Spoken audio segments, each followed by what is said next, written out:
in Daytona has been synonymous with speed and daring throughout the 20th century. It started on the beaches. Then, in 1959, Bill France converted a swamp into a 2.5-mile high-bank racing facility unrivaled in motorsports today. France also created NASCAR, which provides racing teams and drivers that match the proportions of this facility for speed and daring.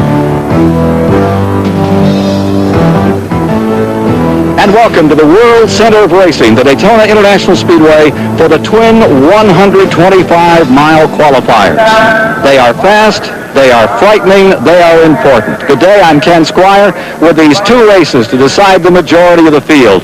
The front row was decided a few days ago. Today, 28 more positions are decided in two 125-mile races, with the final 10 positions reserved for fast qualifiers who've had problems in these races. The story of the week is Bill Elliott. Remember Elliott in 1985 winning over $2 million?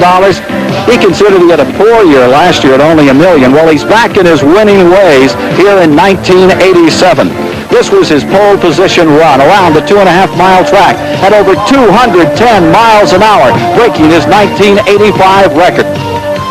A day before, Elliott bested 9 others at 197 mile per hour average for the 50-mile sprint.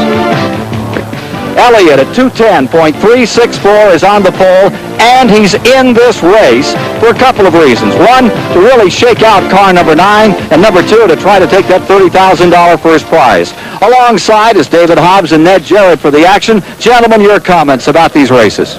Well, Ken, in so many forms of racing these days, the word qualifying is kind of redundant. It's really just a way of forming the grid. But here today, qualifying really means just that. Over 20 of these guys are going to be putting their cars on the truck and going home tonight. Because it is their last chance to get in the Daytona 500. It also serves as a good test for them. This is the first time since they've been here that they've had their cars in actual competition, so they really look forward to it. Here's the starting lineup for the first of the 125s. Bill Elliott is on the pole, the 85 champion, with Dark Horse, Missouri's Ken Schrader alongside.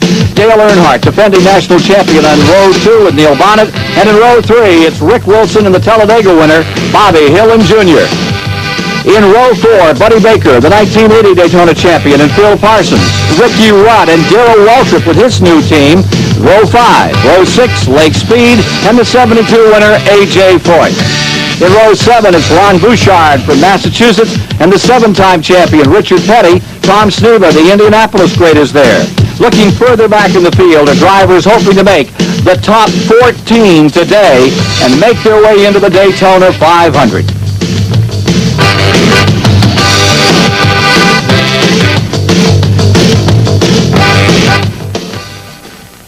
Pace car is in. Field down. 14 cars to move on into the Daytona 500. Green flag is out on the brake. Elliott pops out in front. Richard Petty pressed all the way to the wall in the Busch clash. They had a serious incident right here that eliminated Terrell Body and crumpled up the front of Earnhardt's car. Everybody away safely. Moving into second spot goes Earnhardt. Richard Petty, of course, is another man that's always going to be watched here at Daytona. A very, very successful track for him. Ricky Wilson goes to third. Back straightaway, Baker pulling up into fourth. Baker is really on the move. He likes to run the high banks at Daytona. There's a lot of money in this race. When I ran in them back in the early 60s, you only won about $1,100. Now there's closer to $30,000 that goes to the winner. 30 drivers started the race today. They'll go for 125 miles. That's 50 laps on this 2.5-mile track. Cale Yarborough set the record back in 1970. Out of those 30 drivers, of course, only 20 are going to be still here on Sunday. And now in the lead, there is Buddy Baker. He's continued that charge to the front, being followed closely by Dale Earnhardt and Neil Bonnet, and of course Bill Elliott in the number 9 Ford. The Oldsmobiles running well here as they come around into the first turn area, better than 199 miles an hour. Right up on the 200-mile-an-hour mark, Baker, who ran the fastest 500 in history on the Daytona Speedway in 1980 at 177-mile-an-hour average in front. Now Neil Bonnet tucks to the inside and goes for second place. His car is handling well on the inside of the racetrack, and here comes Bill Elliott falling right along in his trail. Bill Elliott, of course, never a man to be counted out here. Right behind him, Dale Earnhardt, going very strong, last year's national champion. And, of course, there goes Neil Bonnet for a go at the lead on the bottom of Buddy Baker. Bonnick pushes the Pontiac on the bottom of the racetrack. Oldsmobile running in that second position. Then a Chevrolet, then the Ford of Bill Elliott. Here they are out of the tri-oval, back for the first turn. And it's still side by side for the lead. As they, we've got trouble down here and directly below us in the tri-oval. It's Phil Barkdahl in car number 73. Barkdahl crashing into the wall. It did not go over. Quite a lot of flame. We don't see any signs of Phil Barkdahl getting out. He must be still in there trying to get out hard. The flame's dying down. The gas gut's pretty slow. There he is. Barkdahl is moving, trying to extricate himself from this totally destroyed automobile. The Oldsmobile of Phoenix, Arizona's Phil Barkdahl crashing a single-car accident directly below us here in the tower. He had a little trouble getting some of his safety harness unloosened, but now he is out. Yeah, they tie that strap around his helmet there. You see flapping. He probably had that tied to the car stand. He was trying to get himself extricated. Let's look again and replay, if we can, at what happened here to Phil Barkdahl. He dug into the grass in the bottom of the racetrack and slammed backwards into the wall. It doesn't really turn over, Ken, but apparently it ruptured the fuel cell as he went backwards into the wall. Ruptured the fuel cell there, and it's throwing fuel around, which is probably the best thing that could have happened to him because there's not a lot of fuel left on board. We see it ignite here, but it's all being spread around. Dave Despain has joined our CBS staff, and he is standing by on trackside with Phil Barkdahl. David? The man who has climbed out of the remains of that car and in fact picked up a piece of the remains to bring with him for a souvenir, Phil Barkdahl, tell me about the ride. Well, I dropped the motor. Just like I got down here, I dropped the motor, just broke loose on me. Of course, it broke loose and it started sideways. And sideways, the air got in the car, and of course, it went in the air. For a little while, it was quieted, and then it got a little loud again, so. But I never got knocked unconscious. I had, Winston Cups has quite a bit of safety equipment, so I never got knocked unconscious, and I knew the car was on fire. I unhooked myself, and I didn't think I'd get out that door, so I just come out the other door, so. But I was conscious all the time what was going on. I saw you picking up lots of pieces. You have one in your hand. Were you looking for any souvenirs in particular? I want to take one back with me, yeah. I want to take one back with me. Phil Barkdahl, a wild ride. He's A-OK. The Daytona International Speedway stays under caution. Buddy Baker in front, Neil Bonnet in second. We'll be back with more shortly. 500 miles of Hot Wheels on the hottest track. Feel the speed. The Daytona 500. Tomorrow on CBS Sports. We are back under green in the twin 125-mile qualifying races for this Sunday's Daytona 500. Buddy Baker in front, but barely. As Waltrip rides in second, Bill Elliott's third, Ken Slater is in fourth. Waltrip has moved up through the pack rather well. There's some smoke coming from Dale Earnhardt's car, but I believe that was tire smoke, Ken, as he went into the turn. He lost traction a little. There was a couple of cars smoking there. Probably was. There's Waddell Wilson, Darrell Waltrip's new engine man, and the new team, the Rick Hendrick Chevrolet team. And of course, Darrell went very strongly last Sunday in the Busch Clash, and is having a bit of a slip down the bottom side of the banking there to see if he can get round, and holding right on there on the bottom side of the banking. Last week he couldn't get his car to handle, but he's got plenty of horsepower. Out of turn number 4. Here's a bad crash in turn 3. Tommy Ellis, the Virginia driver, going side over side. He cleared A.J. Foyt and another car. Up in turn 3, ended up in turn number 4. That's Ellis. There's flames there coming out of the dashboard. See, just in front of the windscreen there? Tommy Ellis moving around in there trying to get out. There's A.J. Foyt's number 14, and we're told that the third car is the car from Wisconsin. That's Sauter's number 89. Jim Sauter, father of 11 children, and here Ellis is just barrel rolling over those two cars. He was behind them. They were already sliding down the track, and Ellis was catapulted over that pair and started this series of sidewinders. He is apparently all right. I'm lucky there not to slide up. There we see Tommy Ellis walking around. He's obviously okay. As okay as you can be after a thing like that. A bit wobbly. A.J. Foyt still in his automobile. Sauter out of his car.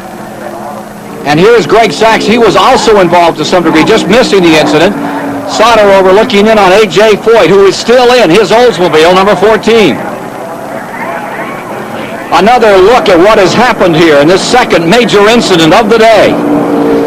It looked like the Sauter car and A.J. had come together, and Ellis had lost control down on the inside, and the car just started to barrel roll. Jim Sauter had been running just in front of A.J. Foyt when this started to develop. They locked horns, and then Ellis apparently had no place to go but over them. And Greg Sachs must have been in there somewhere as well. Obviously, he's made it back to the pits. AJ Foyt is obviously out of the car now because they're just loading it up onto the flatbed truck to drag it away. And David, we're being told that A.J. Foyt is conscious. However, the four-time Indianapolis 500 champion has sustained an injury to his right arm and shoulder. So, as we go back under green after this caution period, Ken Schrader of Fenton, Missouri, car number 90, is in front. The Junie Donlevy car getting an opportunity to strut its stuff. And he's been able to pull away from the field as they jockey for the number 2 position. There's Lake Speed in second. Bill Elliott back there in third. Well, Ken Schrader qualified in junior world the other day, and Lake Speed's doing him a bit of a favour here. He's holding up this howling pack of cars. Look at it there. Two of them there side by side. Rick Wilson and Bill Elliott trying to get round Lake Speed. Rick Wilson making an excellent run, and that Oldsmobile, the yellow car on the outside, has pulled abreast of car number 9, Elliott. Elliott on the bottom of the track. There you see the smoke billowing out from Wilson's car. Tire smoke, Ned. Yes, I believe he lost traction as he went into the turn, and that will cause the smoke. Now, Elliott beginning to bear down on Lake Speed. And Baker pulling up for fourth. Here comes Darrell Waltrip at number 17 on the bottom side. Number 90, Schrader, ex-sprint car driver, looking good. Look at this battle further back in the 6th position. Waltrip, number 17 on the inside, and his chief adversary of a year ago, Dale Earnhardt, on the outside. And there we see Bill Elliott getting underneath Lake Speed, and he finally pulls it off and gets round to take second position behind Ken Schrader, number 90. Now we'll see how real Ken Schrader is out there. Can he hold off Austinville from Dawsonville, the $1 million man? Well, this race is running down now. This is going to be a good time to find out. He's got a pretty substantial lead there as they go through 1 and 2. That car number 90, they had the sheet metal hung too high on the machine. They've rebuilt the car literally since they came to Daytona, and apparently they found a combination. And one thing, Ken, he did not take on tires during that caution period. Now, how that'll affect him towards the end of the race, well, it'll be interesting to see. Elliott is definitely closing in on car number 90. That's Ken Schrader from Missouri. He's been in 2 previous Daytona 500s with not much success. He was the Rookie of the year before last, driving this same car for Junie Donlevy. Well, look at the incredible distance that Bill Elliott's put between himself and his pursuers there. Back with more in a moment. Jared and David Hobbs, I'm Ken Squire. We're watching a dandy 125-mile qualifier. With just 6 laps to go, Bill Elliott has now caught Kenny Schrader. There you see those 2 leaders, and there's no question that Elliott is setting Schrader up. Wonder what Schrader has in mind. He'd like to make that car about 10 feet wider. There's your 3rd place car. Darrell second, now a second and a half back as those 2 Fords, numbers 90 and 9, continue to draw away from the field. Darrell Waltrip is gradually being round in by Buddy Baker and Rick Wilson. Lake Speed, who we just saw going slowly there, will probably make the race because of his qualifying speed. He averaged over 204, so he should make the race anyway. I think Ricky Rudd would be another one. He made the unscheduled pit stop, and he'll have to use his qualifying speed to get him in the race as well. Exactly, because he'll get back down. There we see the 2 leaders. Taking a look back, we'll check the interval out. There you see the leaders, and there is Waltrip. And this race, as far as Waltrip is concerned, is one of containment. He has to hold Baker, who is in 4th, Rick Wilson in 5th, Richard Petty in 6th. Those 2 Ford leaders, they don't want to play with him at all. Here comes Elliott on the inside at 4. Schrader making just a short bobble. And on the inside, Elliott comes up, they run wheel to wheel. A little bit of a break for car number 17. Here's Elliott trying to shot on the inside. Here's still wheel to wheel. And Schrader is back out in front of Elliott. His car got really loose as he went over the strike and into triangle. Obviously running alongside Ken Schrader was not the place for that car to be. He lost some aerodynamic aid and the thing got really loose. That's definitely not where he wants to make his pass. He'll have to resize him up again. The next time he'll try it off of the turn 2 down the backstretch. Lake Speed on pit road, number 83. Good effort, falls short. He'll have to stand on his time. Meanwhile, up in front, give a medal for bravery to car number 90. Schrader, the sprint car guy, showing he's got a lot of heart for this, not being intimidated by Elliott. 1 iota coming around with 3 laps to go this time. Elliott's going to have to set him up through the triangle and try and get behind him coming off turn 2. 1 and 2 seems to be where Bill Elliott's car is exceptionally strong, but he didn't like being alongside Schrader, then it upset his car badly. Schrader is kind of an easygoing guy, but he's tremendously aggressive. As a sprint car driver out of the Midwest, he won a lot of races, and that's brutal racing. He's used to mixing it up in open cockpit, open wheel cars, and let's see what he's going to do here, trying to hold off Elliott. Elliott likes to run smooth and clean and doesn't like to rumble that car up. Schrader, he's like Earnhardt. He'll put a fender on you if he thinks he needs to. Regardless of where he finishes, first or second, Ken, he still can do no better than to start third in the Daytona 500. The front row is already locked in. The front row, Bill Elliott with a new record, and alongside the amazing young 25-year-old Davey Allison, son of Bobby Allison. They'll start side by side in the second 125-mile qualifier. Time running out. Schrader drawing away. There's Waltrip back in third. If those two leaders decide to mix it up, Passing lap traffic there in turn 2. That may have fallen slightly to the advantage of Elliott. I don't know, it may have slowed Schrader up more than him, perhaps. Schrader on the point. Time running out. White flag this time by for Ken Schrader, the Missouri driver who has never won a Winston Cup race. Anything that looks like a checkered flag will be good for him. Elliott dropping back a little bit to get his running start as he goes down into turn 1. Letting that Ford take a deep breath, and here comes Elliott on the charge, going into the last lap. Elliott swings high. Going for turn 1. Elliott on the high side, last lap. Schrader throws the block. Turn 1 at under 200 miles an hour. It's wide open to the finish now. Here's where he has to make the move, Ken, but Kenny Schrader is doing a good job of using the racetrack in front of him, but now he has to make the move now as he goes down the backstretch. Schrader drops to the inside of the track there to try and shake him off. A trick we've seen done many times here before. Good move. Here comes Elliott, high side, looking on the high side, going all the way to the top. Coming down for the finish. Schrader on the bottom at number 90. Bill Elliott on the outside, coming down to finish the first 125. Elliott's there. Here comes Schrader back for the line. They're still side by side. It looks dead even. I think Schrader got it. Schrader made it. Schrader may have taken it by it. We'll have to look at that and replay. Schrader on the bottom of the track. Elliott had him 100 feet from the line. Incredible finish. Incredible indeed, both for Ken Schrader and his owner, Judy Dunleavy. Dunleavy been coming here for 38 years to Daytona racing. Now let's see it in replay, and we'll see if he really did win it. Elliott seems to have the advantage about 100 yards away, but Schrader then cuts to the inside of the racetrack where he can get the most speed and just barely gets it by inches. Let's go to victory lane with our colleague, Chrissy Konowacki. Kenny, you showed us something twice, both the time at the start-finish line. That first time when Elliott pulled alongside of you, did you see his car get light? I knew everybody was light out there today. He knew that I was out of tires, and I kept going up. I kept sliding up, so when we went into 3, I just rolled way off the throttle and kept that thing on the bottom and made him go the long way. If he did it, he earned it, but I wasn't giving it to him. Kenny, what does it feel like now to hold off $1 million Bill Elliott and beat him in a photo finish? It's pretty good, Chris. It's a long way from Terre Haute, and I'm glad to be here. Okay, thank you very much, and good luck in the 500. Kenny, now down to Cave de Spain. Got a kid named Ken Schrader who got into the race as a provisional starter last year. He's right up there slugging it out with you this year. What do you think of this kid? Well, the thing of it is, you never can count anybody out in Winston Cup racing, and this shows it today. Dark horse Ken Schrader runs today light by about 4 inches, defeating Bill Elliott in the first 125-mile qualifier. The report on A.J. Foyt, he's going to be all right. They'll come out with another car for the Daytona 500 on Sunday. We'll be back with more in a moment. A look at the highlights from the second 125-mile race, which has the human interest story of the entire week. The Allisons.